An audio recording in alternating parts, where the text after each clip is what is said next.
Alright everybody, welcome back to the channel. The main event here, the most handsome VGC player that you know. Today we're going to be talking about returning Pokemon that are pretty much confirmed to be coming back in the DLC 2, Indigo Mask, and what impact they will have on VGC. Obviously there will be spoilers, so if you don't want to see spoilers, please discontinue right now. We're going to be doing 3 tiers, heavy impact, moderate impact, and more of like a variable tier of Pokemon that can kind of go either way, like complete garbage or like top of the meta kind of thing. And then some Pokemon that are not like gonna have any impact at all, they're just not gonna be in the video. So with that being said, we're gonna start off with the heavy impact tier. So in the heavy impact tier, there are only going to be 3 Pokemon that I believe are going to have a very heavy impact on the game. And I can't even reach with one of them. But like Incineroar, Whimsicott are going to be the 2 with the biggest impact. Actually, you should probably just, it's not really ordered, but I'm going to move it up anyway. And I think Porygon 2 is going to have a really big impact as well. Incineroar, obviously, we know what it does, right? Fake Out, Parting Shot, Intimidate, right? And that combination of 3 things kind of makes it one of the best glue and roll suppressor type Pokemon in like VGC history, if not the best one. And here's the thing, right? I know a lot of people feel like maybe Incineroar won't be as good because we have like Clear Amulet, Covert Cloak, lots of Defiant and competitive users now. But here's the thing, right? If everyone is running Covert Cloak, Clear Amulet, and lots of Defiant and competitive users because of one Pokemon, that's still a heavy impact.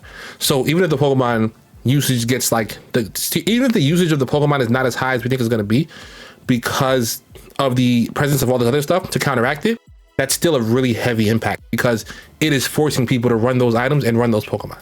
So essentially it's going to have an impact whether it shows up or not. And like essentially with Incineroar, what people don't ever think about is like you can have all those items in Pokemon, but in an open team sheet like format, especially, once you see that stuff on the sheet, you just leave Incineroar home and bring your other stuff, right? They're bringing all this to counter Incineroar and you're bringing all the other stuff that covers it. So it's going to have an impact one way or another. There's nothing we can do about it. You just have to accept it. Next up is going to be Whimsicott. Whimsicott obviously with like dynamic speed control was a big thing in Gen 8, but I think even without like, so we just spoke about Covert Cloak. So with Covert Cloak, no max airstream, because like Whimsicott was good in Gen 8, but like with Fake Out pressure, and max airstream boosting the opponent's speed against your tailwind and also hitting through Whimsicott's protect, it wasn't as good as it could have been, right? But with Covert Cloak and being like the fastest tailwinder that we have, essentially Whimsicott's gonna be a lot better. You can't really fake it out now, and like even if you don't want to run like, say you want to run like Sash, right? You want to run Sash, you can go like Terra Ghost on this thing to avoid the fake out still. And then it has like all the stuff that you need. It has like Taunt, Encore, Tailwind. It has Trick Room. I think it's the only Pokemon that'll see usage that'll have Tailwind and Trick Room as available parts of its set. Offensive typing with Fairy is better than the offensive typing we have for other Frankster users right now. It's just a really good Pokemon overall. Terra will make it better. Dynamic speed control makes it even better. It's faster than all the current Prankster Tailwind setters right now. So like, if you're not a big fan of Tornadus, Whimsicott is a good choice because it's faster, so you can get your taunt off before they do. And if all the Tornadus decide to run Mental Herb instead of Covert Cloak, that's still a big impact because now you can fake those Pokemon out, right? And yeah, they have access to Terra too, but if you're forcing all the Tornadus to Terra to get the Tailwind off, that's still a big impact. Whimsicott is going to change the game just as much as Tornadus did essentially, right? When it came in and became like a way better Prankster instead than Murkrow. Since the game release, we've had Murkrow and Tornadus who have had major impacts on the game. I don't see why Whimsicott would be an exception to the Prankster Tailwind rule. All right, so next up is going to be Porygon 2. Porygon 2, Pokemon like itself that were really good in the Dynamax format, where it didn't rely on Dynamax to work, but was able to stand up against Dynamax Pokemon even without using it itself, are definitely going to be good in a format like right now, right? Especially where you can like defensively Terra it and increase its like pretty good bulk, which it becomes amazing bulk with the Eviolite item. I don't know who decided to give this thing a 3rd evolution and then give it the access to a Violet with its already pretty good bulk. 85, 90, 95. Like, let me go back to Incineroar. Incineroar is 95, 90, 90. 85, 90, 95 is basically the same thing, except it gets the Eviolite boost, right? Like that's not crazy to anyone at all. Just me? I guess not. It's another Trick Room setter. Oh, why is it? I spelled Trick Room wrong. Another Trick Room setter. Obviously people will probably run it with 0 speed, negative nature, and then maybe a special defense boosted nature or physical nature, depending on what the format asks for. Additionally, if you don't want to use it as a trick room like setter, you could have the option, but you also just run it with like Terra normal and like tri attack, because you already get the analytic boost, right, of 1.3 times, so you get a life orb boost on it, and then you get the stab boost on tri attack. But then you get like, if you Terra normal, you get like double stab boost.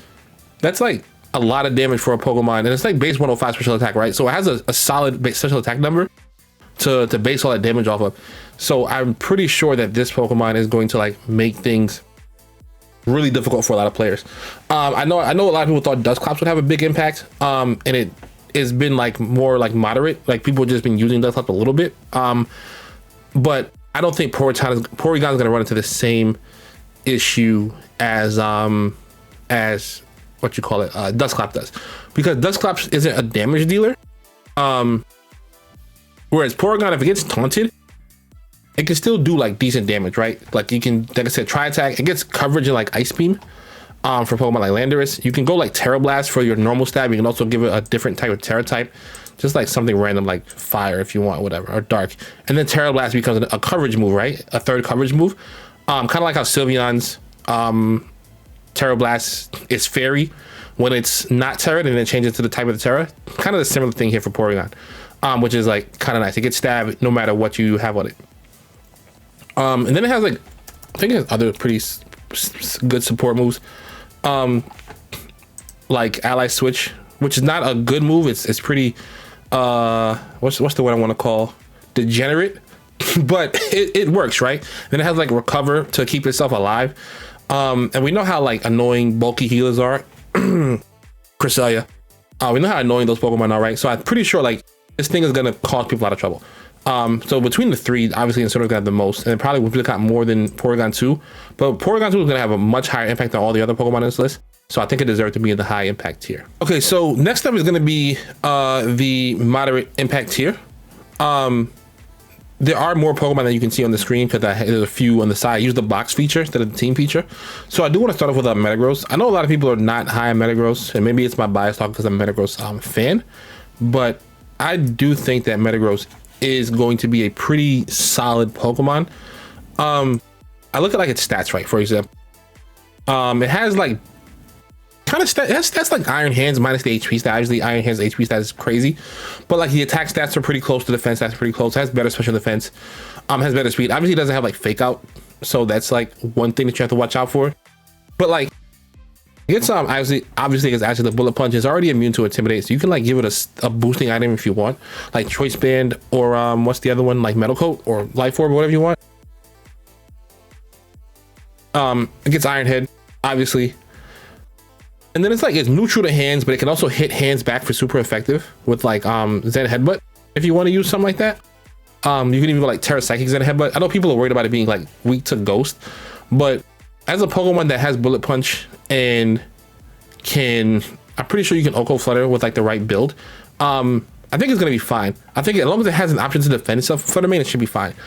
And not only that, I look at it like Dragonite kinda in a way, because Dragonite has Inner Focus and it has a priority move. And it gets like the way Dragonite gets stabbed on extreme speed. I know Bullet Punch is weaker, I know that, but extreme speed is not stab for Dragonite until it Terras, right? So if you Terra Steel, instead of it going from 40 to 60, it comes like 40 to like 80 or something like that. And then super effective, it hits for like 160 base power into like Flutter Manes. And then on top of that, you can, like I said, you have a boosting item. So if you have like the Metal Coat, which is like 20%, 96 base power, and then like 96 base power into super effective is like 192. And then like if you run it with like Chien-Pao for Sword of Ruin, you get like it becomes a really strong move all of a sudden, right? In the same way that Dragonite's move does. But except Dragonite does not have, like I said, it needs to Terra every time, whereas like this may not. But if it does, you get the extra damage. And also Dragonite not hitting anything for super effective, whereas Bullet Punch will hit Flutter Mane for super effective, which is kind of the most important thing. Because as long as you have that, you can like EV to live a lot of hits. Like I know people are worried about like Urshifu, but like you have 130 base defense, you can like handle Urshifu. You can survive hits from like, just about everything. It has good health and good special defense. You can survive heat waves.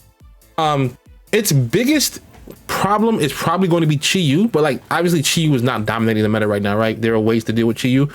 So I think because of the combination of these things, I think it'll have like a decent spot in the VGC meta. It won't like top the charge by any means at all, but it'll have a spot. It'll be usable, and it's something that you can lose to if you're not thinking about. And that's kind of what I think this this tier is essentially. Next up is going to be Venusaur. I know a lot of people are worried about Venusaur because of like Covert Cloak Sleep Powder stuff, right? Or Terra Ghost Sleep Powder stuff. Or like bulky defensive Terra stuff. Because like his defenses are not terrible, right? 100 space special defense. Poison typing. Obviously a lot of things are terroring into poison. Grass poison is the Amoonguss typing, and that actually is really good for like Amoonguss right now. So like why not for Venusaur as well, which has higher special defense than Amoonguss. But the thing is, right, is that obviously it uses Chlorophyll for the speed. It'll outspeed a lot of stuff in Sun, but as we've seen with Tailwinders in this format, some of them still need like choice scarves, right? Because they're not outspeeding everything in Tailwind. Like there was the Great Tusk issue in Series 1, where Great Tusk under Tailwind was faster than most things, but it was still too slow for Booster Bundle. I see that being the situation here as well, right? With Booster Bundle, you can still like, you can just use your opposing Tailwind to outspeed it, or you can use your bundle to like Icy Wind it, or depending on like how you build it, potentially do a lot of damage with like Freeze Dry. Not only that, you have to deal with opposing weather, so it's not going to dominate because it has too many obstacles. Way too many obstacles for it to just dominate the way it did like Sword and Shield with like max Vilash. And residual damage doesn't have that option here, right? With that being said, its stat distribution, like I said, is still pretty good, and its move pool is still pretty good. And Sleep Powder is a very variant heavy move, and those things always kind of toss the meta on the head. A fast Sleep Powder move Pokemon is always going to be something to worry about. It's not going to dominate by any sense, by any stretch of the imagination, but it'll have a lot of the tools it had in Sword and Shield, and for the tools it lost, it'll earn back with items like Covert Cloak and Terrestrialization to increase its damage output. I don't want to stick too much of Venusaur because I would like to get to the next one, because this one's actually really, really fun. It's going to be Blaziken. So Blaziken is not on a lot of people's radars, obviously, right? Because it's never been like super dominant outside of like where it was really good with like a Mega Blaziken form. But I think Sword and Shield allows it a couple of things that it didn't have before. One of its bigger issues was that it was just Intimidate food. But with the Clear Amulet, that really helps, right? And Blaziken also gets like a lot of physical coverage moves, but it still sometimes would struggle for damage output. It gets like, he's like a Blaze Kick, obviously Fire Stab. Brave Bird is like one of its most powerful moves. It gets Close Combat as well, which is a really powerful move. It gets like Earthquake, so it gets these strong moves. Like I said, sometimes without stab, it struggles to get damage off with those moves, even with the high base power. And it doesn't have a good attack stat, right? But like I said, with the Intimidate, it kind of just mitigated right away. With the additions of Clear Amulet and Terra, like a Terra Flying set, which would help it defensively against like ground types. That's hidden power. Okay, I want to say, where did the Terra go? With Terra Flying set and access to Brave Bird. So now all of a sudden, its moves that it most commonly runs, like a fighting type move, fire type move, and a flying type move. Now all of a sudden, it does have coverage on all three of these moves, right? If that's something you wanted to run. And now you're getting stabbed on your Brave Birds as well as your Flare Blitz in close combat. It gets Swords Dance, so you can raise the attack even further without having to worry about drop. And it has the Speed Boost ability. Now, obviously, it's gets held back by its own regular natural speed. And I think when they made this Pokemon, they realized they made it too fast. Maybe Speed Boost would be too broken on it. But obviously now, base 80 speed is not like a crazy fast speed tier. But with the way things are being run, where things are not running that fast speed anyway, maybe the Speed Boost is fine. Maybe the same thing applies to the Venusaur. We'll find out as these Pokemon get released and the meta develops. But if you get like a Swords Dance off turn 1, that's like maybe your Iron Cancel looking Fake Out. And then maybe you can get up for Protect next turn and get 2 speed boosts. You can start to run away with stuff, because now you're +2 speed, +2 attack, and you're getting stabbed on like I say you have Blade Bird and then like Flare Blitz, right? With those two, you hit everything pretty much. You hit Steel types. You don't hit Rock types with this, so maybe you do drop one of these for close combat. And put your Fire Stab somewhere else, or maybe you drop but we'll figure that out as the game progresses, right? But with setup for your speed, setup for your attack, and then 2 really high base power moves and +2 and stab on both of them, this Pokemon is something that can run away with games for sure. I think not something that'll like run away with the usage charts, but like another Pokemon like the first 2 that I mentioned, if you're just not thinking about it at all, can sneak up on you, and I think it can find itself into like a decent place, especially because like the offensive fire types we had now like are what, like Hisu and Arcanine, which is like 4 times weak to ground in water, but still finds a place because of terrestrialization. So I think terrestrialization will be very, very helpful for Blaziken as well. One that I didn't realize we were getting back was Excadrill. Excadrill is interesting because now 88 speed is still a little bit slow, but it's a little bit better than 80, right? Especially with like a jolly nature. So I think sand, it'll make it where sand is more viable because you has a strong physical attacker that also has speed. Right now, the issue is that like you have to rely on Tyranitar kind of as a solo Sandset or solo Sand Pokemon. And yeah, you have like Lycanroc, but Lycanroc's not that great, right? It's just not that great. Excadrill is definitely better. Like I said, the base 88 speed is pretty solid for getting doubled up.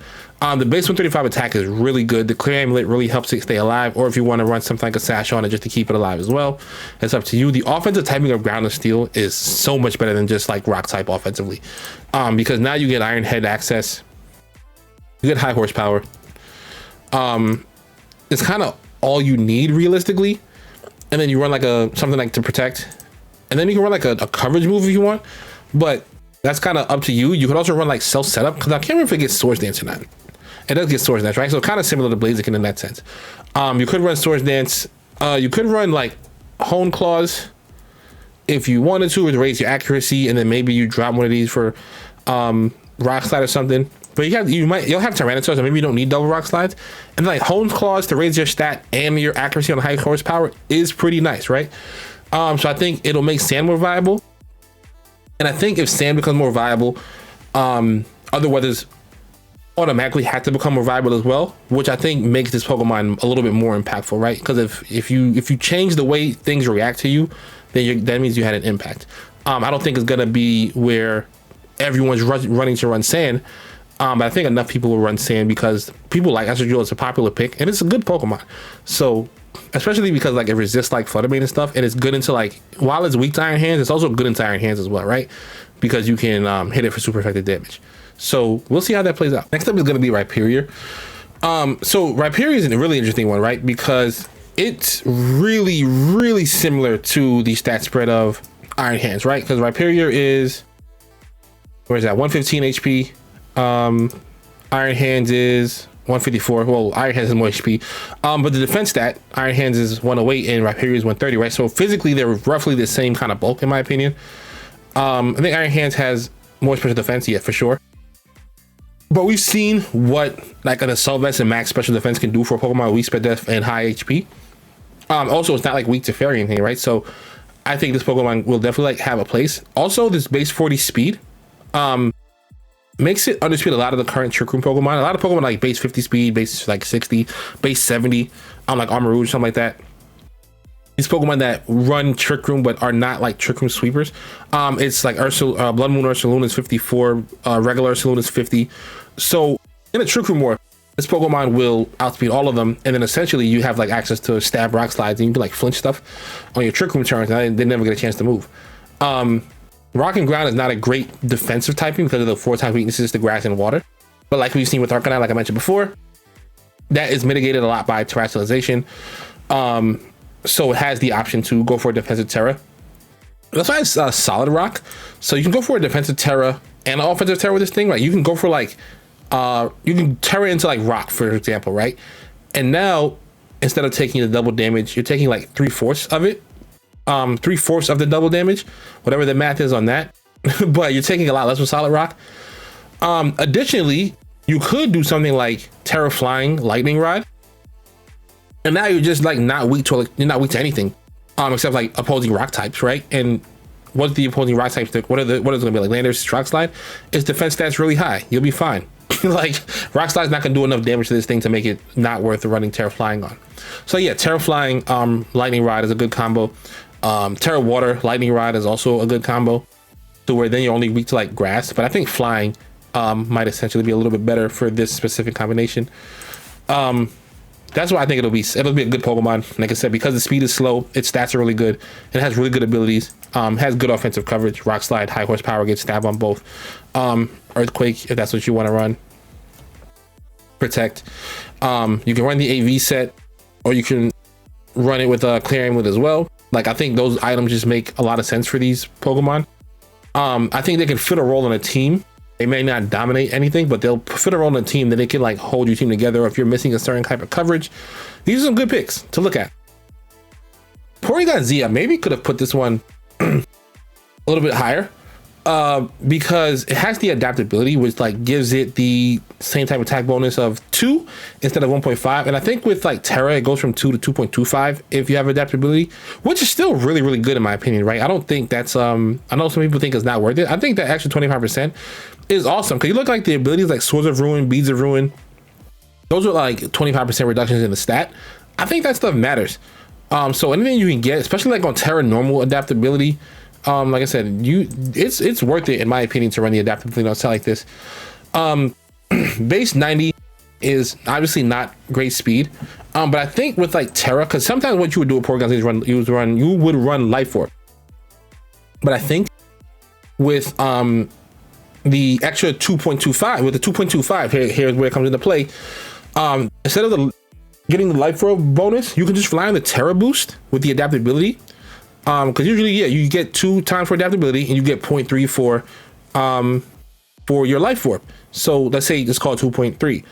But with this, you get 2.25. You're kind of not really missing that Life Orb, right? So now you can run something like a Focus Sash on it. You could even run like a Choice Scarf if you really wanted to. Because we know like base 90 Pokemon like Landorus, Pokemon at 90 speed tier like Urshifu and Landorus kind of want to run Choice Scarf, right, to outspeed stuff. And then you can just run like Terra Blast for consistent damage. You can run like Hyper Beam. What other normal stuff does it get? I can't even remember. I know it gets like Round. I don't think it gets like Hyper Voice though or anything like that. It gets Tri Attack also, right? So you have like options. High Attack also being good for like paralysis, burns, and freezes. So you could run something like that. You can run like a Dark Pulse on here as well. Its special coverage is actually pretty good with like Dark Pulse and normal type moves. And then like, oh no, I don't want special normal, I want just special. You get like Blizzard, you get Ice Beam as well. You get Thunderbolt, you get Thunder, you get Psyshock, Psychic. Obviously ignore the hidden powers just because I'm in Natdex format so I can see the Pokemon's stuff. But it has decent coverage. I think it's something that you can work with. And like with Series 6 Sword and Shield, there was Porygon Z Fairy kind of everywhere. It was really strong.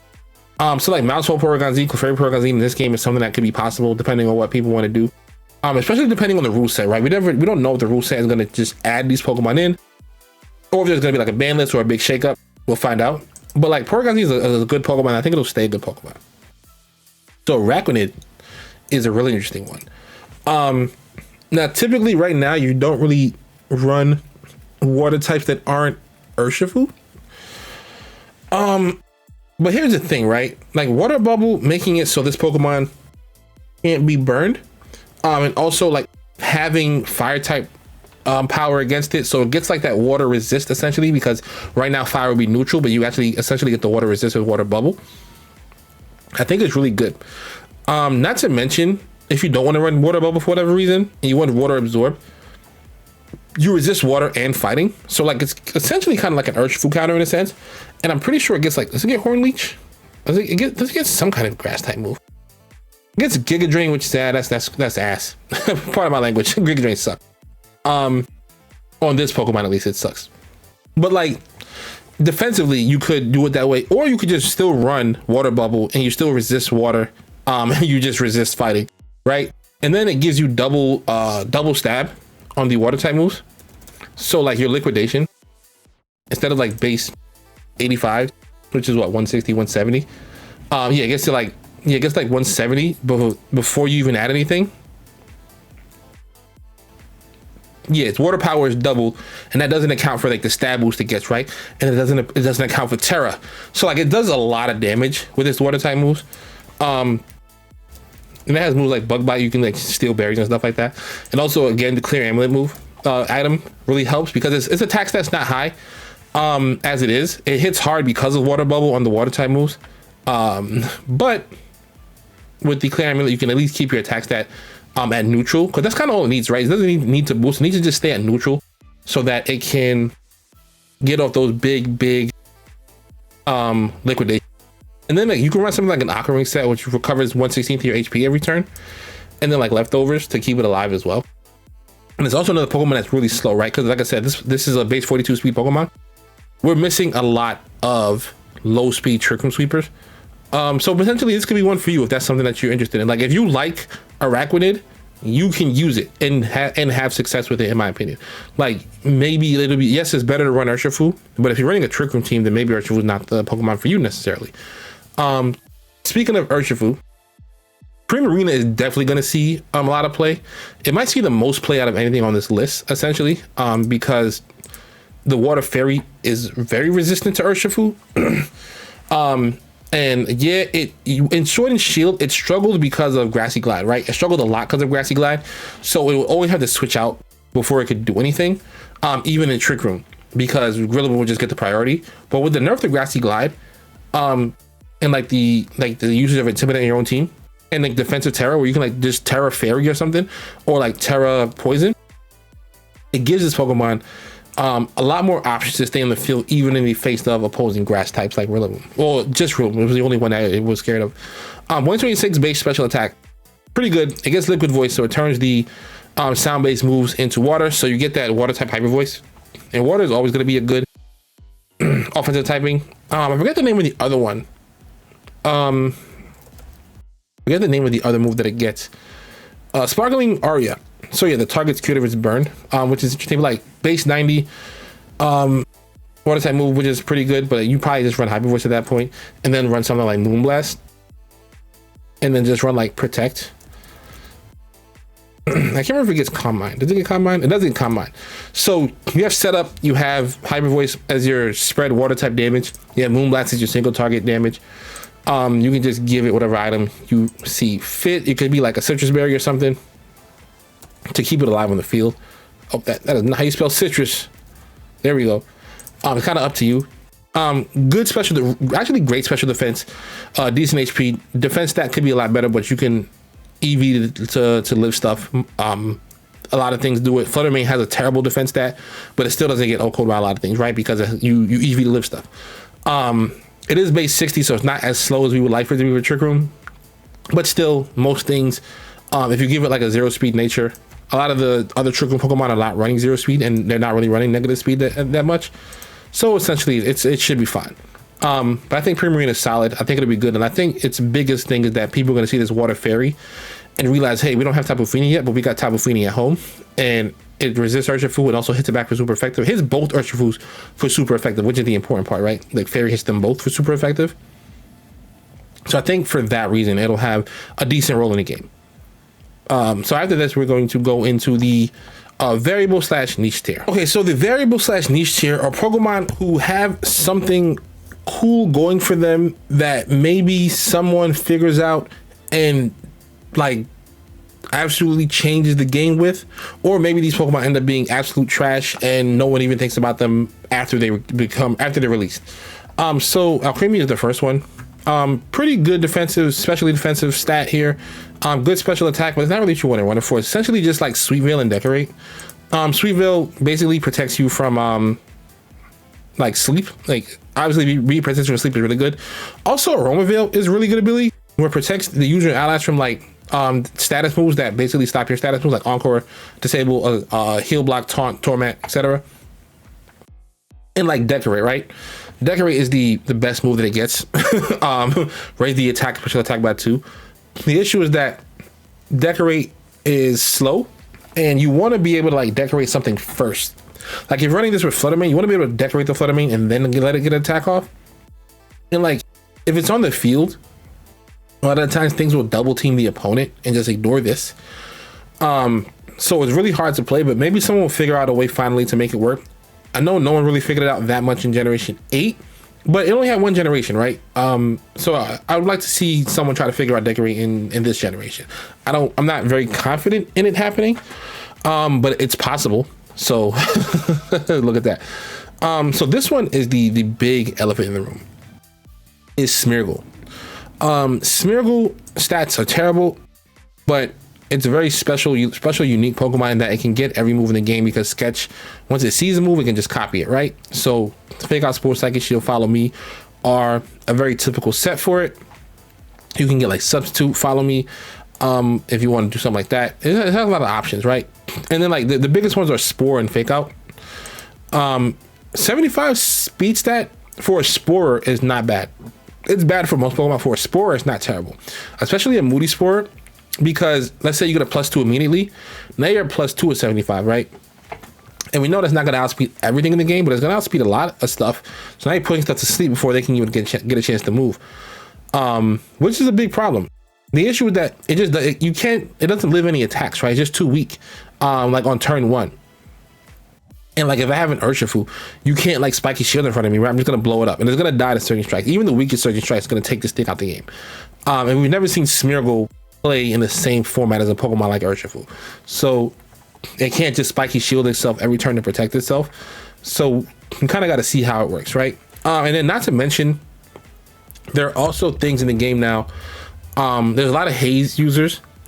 But you know, I guess technically based on my own rule, if everything starts running Haze to counter Smeargle, that's technically an impact. So that's the variable right there, right? They can increase more Haze usage potentially.